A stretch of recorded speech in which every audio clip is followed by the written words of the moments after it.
আসসালামু আলাইকুম। সংবাদে আপনাদের সবাইকে স্বাগত জানাচ্ছি। আমি ফিরোজ তোহা। শুরুতেই সংবাদ শিরোনাম।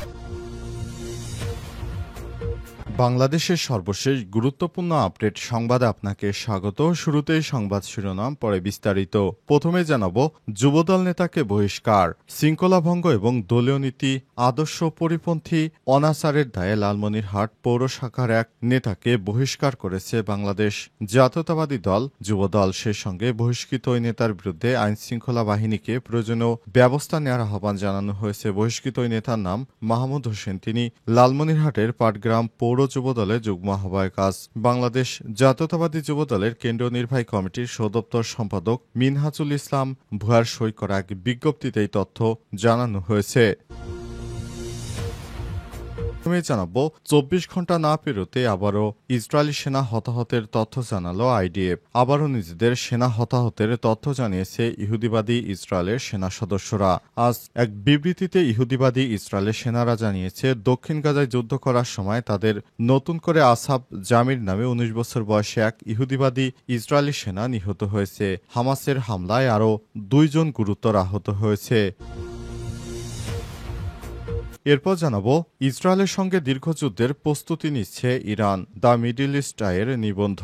যুদ্ধবিরতির পর এবার ইসরায়েলের সঙ্গে ইরান দীর্ঘযুদ্ধের প্রস্তুতি নিচ্ছে বলে জানা গেছে। আজ মিডল ইস্ট আইয়ে প্রকাশিত এক নিবন্ধে এমনটাই দাবি করা হয়েছে।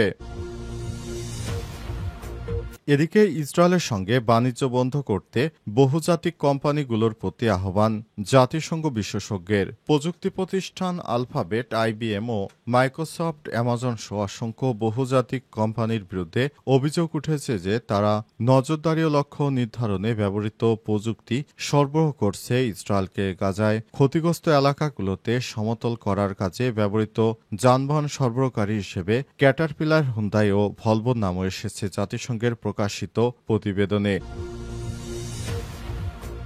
এদিকে মধ্যপ্রাচ্যের একটি সশস্ত্র সংগঠনের সঙ্গে যুক্ত থাকায় বাংলাদেশিদের গ্রেপ্তার করা হয়েছে। চাঞ্চল্যকর তথ্য দিল মালয়েশিয়া।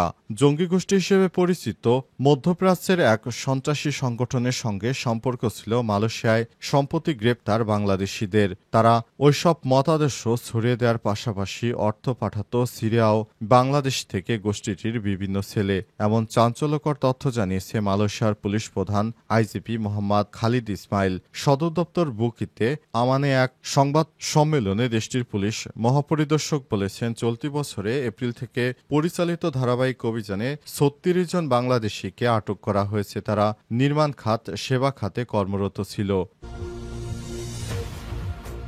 যুবদল নেতাকে বহিষ্কার, শৃঙ্খলাভঙ্গ এবং দলীয় নীতি আদর্শ পরিপন্থী অনাচারের দায়ে লালমনিরহাট পৌর শাখার এক নেতাকে বহিষ্কার করেছে বাংলাদেশ জাতীয়তাবাদী দল যুবদল। সে সঙ্গে বহিষ্কৃত ওই নেতার বিরুদ্ধে আইনশৃঙ্খলা বাহিনীকে প্রয়োজনীয় ব্যবস্থা নেওয়ার আহ্বান জানানো হয়েছে। বহিষ্কৃত ওই নেতার নাম মাহমুদ হোসেন। তিনি লালমনিরহাটের পাটগ্রাম পৌর যুবদলের যুগ্ম আহ্বায়ক। আজ বাংলাদেশ জাতীয়তাবাদী যুবদলের কেন্দ্রীয় নির্বাহী কমিটির সদপ্তর সম্পাদক মিনহাজুল ইসলাম ভুঁইয়ার সই করা এক বিজ্ঞপ্তিতে এই তথ্য জানানো হয়েছে। বহিষ্কৃত ওই নেতার নাম মাহমুদ হোসেন। এতে বলা হয়েছে, দলীয় শৃঙ্খলা ভঙ্গ ও দলের নীতি আদর্শ সংহতি পরিপন্থী নানা অনাচারের কারণে লালমনিরহাটের পাটগ্রাম পৌর যুবদলের যুগ্ম আহ্বায়ক মাহমুদ হোসেনকে প্রাথমিক সদস্য পদসহ দল থেকে বহিষ্কার করা হয়েছে। ইতিমধ্যে যুবদলের কেন্দ্রীয় নির্বাহী কমিটির সভাপতি আব্দুল মোনায়েম মুন্না, সাধারণ সম্পাদক মোহাম্মদ নুরুল ইসলাম নয়ন এই সিদ্ধান্ত কার্যকর করেছেন। বিজ্ঞপ্তিতে আরও বলা হয়েছে, বহিষ্কৃত নেতৃত্বের কোনো ধরনের অপকর্মের দায়িত্ব দল নেবে না। যুবদলের সব পর্যায়ের নেতাকর্মীদের তাদের সঙ্গে সাংগঠনিক সম্পর্ক না রাখার নির্দেশ প্রদান করা হয়েছে এবং আইন শৃঙ্খলা বাহিনীকে উক্ত বিষয়ে প্রয়োজনীয় আইনি ব্যবস্থা নেওয়ার আহ্বান জানানো হয়েছে। ভবিষ্যতে যেন আর কোনো নেতাকর্মী বিএনপির এই ধরনের অপকর্ম না করে সেজন্য বিএনপিরও সতর্ক হওয়া উচিত। কারণ প্রত্যেকবারই তাদের নেতাকর্মীরা অপকর্ম করে, শুধুমাত্র তারা বহিষ্কারের মধ্যেই সীমাবদ্ধ থাকে, পরবর্তীতে আবার তাদেরকেই দলে নিয়ে যাওয়া হয়। 24 ঘন্টা না পেরোতে আবারও ইসরায়েলি সেনা হতাহতের তথ্য জানালো আইডিএফ। আবারও নিজেদের সেনা হারিয়েছে ইহুদিবাদী ইসরায়েলির সেনাবাহিনী।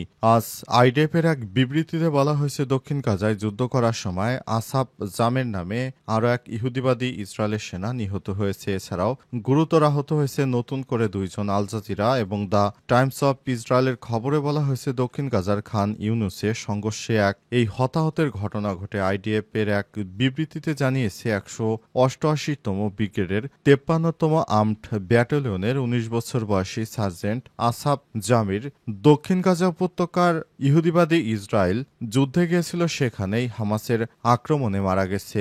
ইসরায়েলি সামরিক বাহিনী জানিয়েছে একই ব্যাটালিয়নের আরও 2 জন সেনা গুরুতর আহত হয়েছে। আহতদেরকে উদ্ধার করে ইহুদিবাদী ইসরায়েলেরা আবার ইসরায়েলে ফেরত নিয়ে এসেছে। অবস্থায় পুরো ইসরায়েলি সেনাবাহিনীর মধ্যে খুবই আতঙ্ক বিরাজ করছে। তারা কোনোভাবেই ভাবতে পারেনি তাদের এই সেনা সদস্যকে হারাতে হবে। তারা মনে করেছিল যে তাদের যে অগ্রযাত্রা সেটি খুব দ্রুততার সঙ্গে ঘটবে। তারা মনে করেছিল সেখানে হামলা করতে গিয়ে তারা তাদের সমস্ত সেনা সামন্ত সুরক্ষিতভাবে ফেরত আসতে পারবে। তবে হামাসের একটি হামলায় ইহুদিবাদী ইসরায়েলের সমস্ত সেনা সদস্যরা ধ্বংস হয়ে যাচ্ছে। তাদেরকে আতর্কিত হামলা করে হামাসের যোদ্ধারা হত্যা করছে। ইহুদিবাদী ইসরায়েলিদের বিরুদ্ধে ব্যাপক প্রতিরোধ গড়ে তুলেছে হামাসের যোদ্ধারা। হামাসের একটি যোদ্ধার হামলায় ইহুদিবাদী ইসরায়েলের সেনারা সরাসরি পরপারে চলে যাচ্ছে।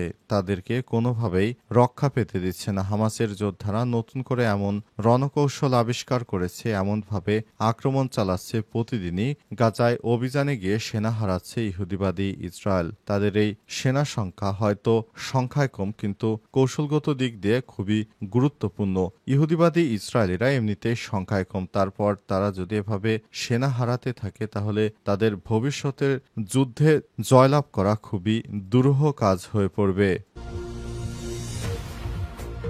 ইসরায়েলের সঙ্গে দীর্ঘ যুদ্ধের প্রস্তুতি নিতে শুরু করেছে ইরান। দ্য মিডল ইস্টের প্রতিবেদন, যুদ্ধবিরতির পর এবার ইসরায়েলের সঙ্গে ইরান দীর্ঘযুদ্ধের প্রস্তুতি নিচ্ছে বলে জানা গেছে। আজ মিডল ইস্টায়ের প্রকাশিত এক নিবন্ধে এমনটা দাবি করা হয়েছে। নিবন্ধটি লিখেছেন মিনহো বিশ্ববিদ্যালয়ের আন্তর্জাতিক সম্পর্ক বিভাগের সহকারী অধ্যাপক মোহাম্মদ ইসলামী, ক্যালিফোর্নিয়া স্টেট ইউনিভার্সিটির সান মার্কোসের মধ্যপ্রাচ্যের ইতিহাস বিভাগের সহযোগী অধ্যাপক ইব্রাহিম আল মারাশি। মতামতে তারা লিখেছেন, ইরান তাদের পুরনো কৌশলগত ধৈর্য ধরার নীতির আলোকে যুদ্ধবিরতি তারা আপাতত রেখেছে। তবে আশা করা হচ্ছে খুব শীঘ্রই ইরান নতুন করে আবারও তারা যুদ্ধে ঝাঁপিয়ে পড়বে। কারণ তারা যেভাবে ইহুদিবাদী ইসরায়েলকে প্রতিহত করেছে, ইহুদিবাদী ইসরায়েল যুদ্ধবিরতি দেওয়ার পর যদি নতুন করে কোনো আক্রমণ চালাতে পারে, এই আশঙ্কা থেকে ইরানও ব্যাপক হারে প্রস্তুতি নিতে শুরু করেছে। ইরান জানিয়েছে তারা যেভাবে সামনে দিকে এগিয়ে যাচ্ছে, খুব